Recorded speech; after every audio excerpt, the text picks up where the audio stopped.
U.S. is negotiating ceasefires on the other side of the world. This week, officials are in Qatar, as Alex Hogan explains, to stop fighting between Israel and Hamas. The United States is committed to finishing this and seeing it all the way through, all hostages.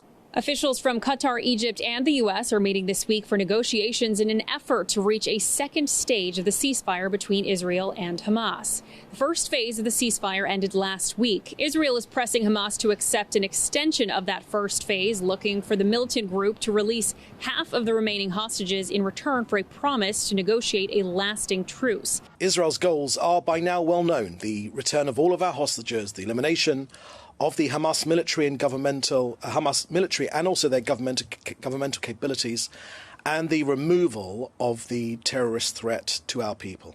Hamas, however, is looking toward the second phase, which would see the release of hostages, but also the withdrawal of Israeli forces from Gaza.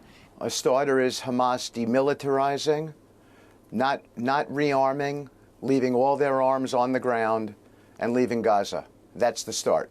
Meanwhile, Palestinians in Gaza are desperate for a second stage of the ceasefire. On Sunday, Israel stopped the supply of electricity into Gaza 1 week after pausing shipments of aid, food, and medicine onto the Strip. We want to live. We want to live. We are people looking to live, looking for life. Their people suffer just like us. Both nations are in pain. Israel says it has sent a delegation to Qatar to continue negotiations in efforts to reach a second stage of this ceasefire. In Tel Aviv, Israel, Alex Hogan, WDRB News.